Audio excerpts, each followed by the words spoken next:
Claudia Dzienny. I am the director and producer of Zombucha.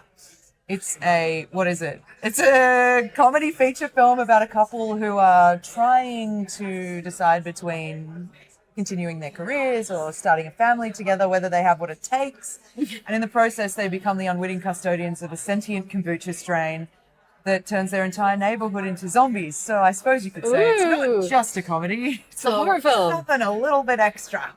What happens is they lose their jobs. Yes. And once that's happened, they go down to a farmer's market and they meet this guy, Kai, who is making an absolute killing on selling kombucha at like $35 a bottle, right? And so they're like, do you know what? That seems like a good way to make some money. And so they steal his SCOBY, which is a symbiotic culture of bacteria and yeast that is what is used to make kombucha. It's very creepy, very slimy. I had a lot of them growing in my kitchen at one stage in preparation for this film.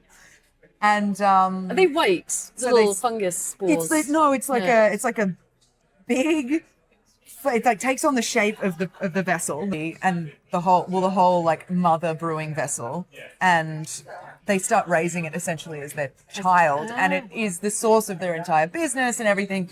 But in raising this thing, you sort of like see their whole relationship, the cracks in their relationship appear, and they turn into human zombies. Yeah, what kind of zombies? It's more like drones of the mother. So anybody that's consumed this, what becomes quite popular kombucha, they then like are under the control of this like mother SCOBY who's got this whole agenda of her own, and they've been raising it. They've been you sort of realize further into the film that maybe they were chosen by her. Like, did we choose her or did she choose us? It's that same sort of feeling of when you have children.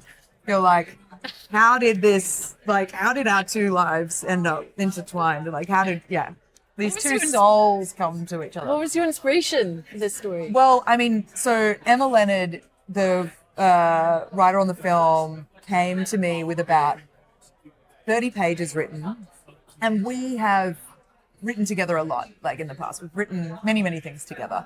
And she had this thing, she came up with it because she's actually quite heavily involved in all of that stuff. Like she goes and get loves kombucha, loves, like, what's that called? That yeast, not activated yeast. There's another word for it. I don't know, whatever. She gets right into the health and wellness stuff. What about kefir? Yep, she'd get right into that. Yes.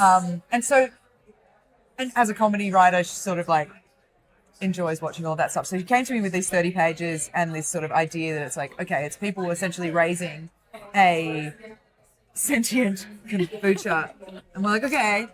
And so then we, over the next couple of years, we developed the story together and figured out how the hell this thing ends and what the story actually is, and sort of really started delving into the whole what it is to be a parent, or to be like what you think it's going to be a parent, and like unpacking all of that stuff, because I had just had kids and she was on the precipice of like considering having children, and so it was really fun to sort of like figure out what this story is from the two different sides. What did you guys learn about? Oh man, it's like, are you going to, do you know what? So, there was a lot of really meta shit going on, to be honest, with this film. Like what? Mate. Any examples? Mate. Well, you really learn that, like, what the way you are around your young, if it's your sentient SCOBY or whatever, like, all of that is constantly being absorbed. Like, your behavior is constantly being absorbed by this thing that you're raising. If it's your child or your dog or your, like, sentient kombucha, the whole thing about being a parent is that you have to like just stop and consider what it is that you want to put into the world. It's like being a director, or a writer. It's like, what am I doing here? Because you sort of like, I'm going to say through your 20s, you're like, I know who I am and I'm going to put all of this, like, this is what I'm about or whatever, but you haven't stopped to go, oh shit, maybe some of that I'm an asshole. Maybe I need to question that. Why do I do that? Like the number of you make like little white lies and things like that you get used to doing, particularly like through your 20s. And your kid turns around and goes, how come but you're not supposed to lie? And like, oh no, we're just going to not tell them now because then like this is the payoff. And they're like, well, we shouldn't do that. And you're like, oh shit. No, you're right. No, you're right. I'm like teaching you one thing and like behaving another way. And so, yes, I think there was a lot of that sort of stuff that came out in like making the film. What did you learn about yourself? Far out. We shot this in my house. Okay, So we moved my whole family out of my house to go to shoot this film. And it was like a big crew. Like we had generally about 50 people there every day. In Australia?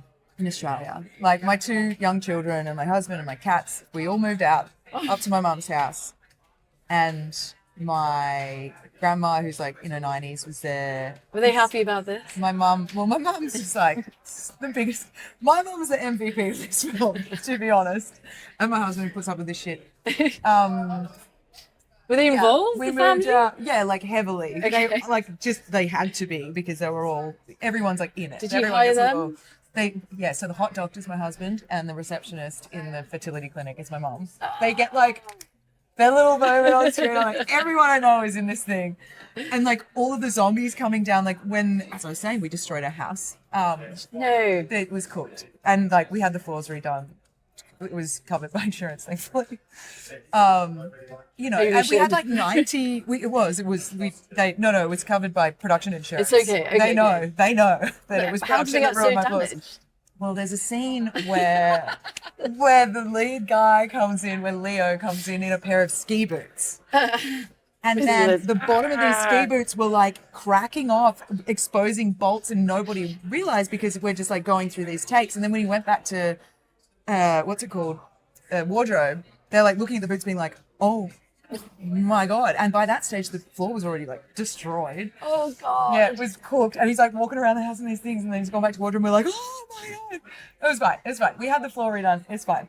What about the walls? Were they intact? Look, it's amazing that the house is still there. It was like, it took many, many, many weeks to be able to move back into our house. So it was. But you got to film out of it. And we got film out of worth it.